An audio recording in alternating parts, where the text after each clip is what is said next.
It's about சினிமாவில் எந்த இப்படிலாம் நினச்சி பார்க்க போகிறோம் அப்படி பார்த்தீங்கன்னா, பிக் பாஸ் சீசன் 9ஓட லைவ் ஸ்ட்ரீமிங்கில் வந்து பார்த்தீங்கன்னா, நேற்று நைட்டு ஒரு சம்பவம் வந்து நடந்திருக்கு. என்ன அப்படின்னா, அது பார்க்குறதுக்கே வந்து கொஞ்சம் பாவமாக இருக்குது அப்படின்னு தான் சொல்லணும்.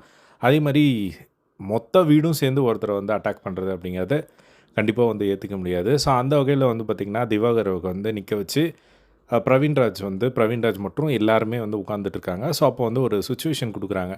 ஏன்னா அவர் எப்பயுமே வந்து பார்த்திங்கன்னா, நார்மலாக படத்தோட சீனை தான் ஆக்ட் பண்ணி காட்டிகிட்டு இருக்காரு. ஸோ அவர் பிரவீன்ராஜ் ஆல்ரெடி முன்னாடியே வந்து சொல்லியிருந்தார், இனிமேல் படத்தோட சீன் பண்ண மாட்டார், அவர் ஓனாக வந்து நடிப்பார் அப்படிங்கிற மாதிரி வந்து சொல்லியிருந்தார். ஸோ இப்போ அதுக்கேற்ற மாதிரி ஒரு சுச்சுவேஷன் நான் கொடுக்குறேன் அப்படின்னு சொல்லிட்டு அவர் ஒரு சுச்சுவேஷன் வந்து எக்ஸ்பிளைன் பண்ணுறாரு. இந்த மாதிரி நீங்கள் வந்து ஒரு பொண்ணை வந்து லவ் பண்ணுறீங்க, 2 பேர் லவ் பண்ணுறீங்க, ஆனால் கல்யாணம் பண்ணுறதுக்கு வந்து நீங்கள் 2 பேருமே செட்டில் ஆகணும் அப்படின்னு சொல்லி ஒரு குறிக்கோளோடு நீங்கள் வந்து பயணிக்கிறீங்க. ஸோ 2 பேருமே பயங்கரமாக செட்டில் ஆகிடுறீங்க. ஸோ கல்யாணத்துக்கு 1 மாதத்துக்கு முன்னாடி உங்களுக்கு வந்து தெரிய வருது அவங்க ஏமாற்றிட்டாங்க அப்படின்னு சொல்லி வந்து உங்களுக்கு தெரிய வருது. அப்படின்னு சொல்லும்போது கமருதீன் வந்து சென்ட்ரல்லேருந்து வந்துட்டு அவர் ஒரு வார்த்தை விட்டுறாரு, குழந்தைய கொடுத்து ஏமாற்றிட்டீங்க அப்படின்னு சொல்லி ரொம்ப சொல்கிறாங்க. உடனே எல்லாருமே சிரிக்கிறாங்க.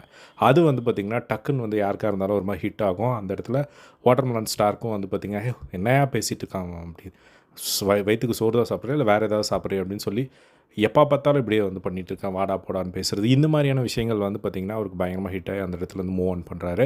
உடனே அவர் வந்து பார்த்திங்கன்னா போய் சமாதானம் பண்ண ட்ரை பண்ணுறாங்க. பட் அவர் வந்து யாருக்காக இருந்தாலும் அது ஒரு மாதிரி ஹர்ட் ஆகும், அது வந்து போயிட்டே இருக்கார். அதே மாதிரி ஒரு டிஸ்கஷனில் வந்து தூண் சொல்கிறது, அதுக்கப்புறமா வாடா போடான்னு பேசுகிறது, ஸோ இந்த மாதிரி பல விஷயங்கள் வந்து நடந்தது. அது எல்லாமே வந்து வாட்டர்மெலன் ஸ்டாருக்கு வந்து பார்த்திங்கன்னா யாருக்காக இருந்தாலும் ஹர்ட் ஆகும். ஸோ அவர் வந்து ஆக்டிங் மட்டும்தான் வந்து ஒரு ஆக்டிங் அப்படின்னு வந்துட்டால் மட்டும்தான் வந்து அவர் ஒரு மாதிரி டிஃப்ரெண்ட்டாக வந்து பண்ணுறாரே தவிர, மற்றபடி அவர் நார்மலான ஒரு பர்சனாக தான் தெரிகிறாரு.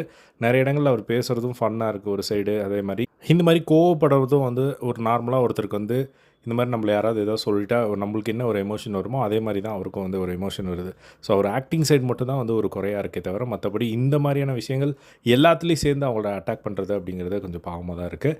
ஸோ இதை பற்றி உங்களோட ஒப்பீனியன் கமெண்ட் பாக்ஸில் ஷேர் பண்ணுங்கள். இதே மாதிரி எல்லா பிக் பாஸ் லைவ் பிடிச்சி தெரிஞ்சுக்க நம்மளோட சேனல் சப்ஸ்கிரைப் பண்ணி சப்போர்ட் பண்ணுங்கள். தேங்க்ஸ் ஃபார் வாட்சிங். பை.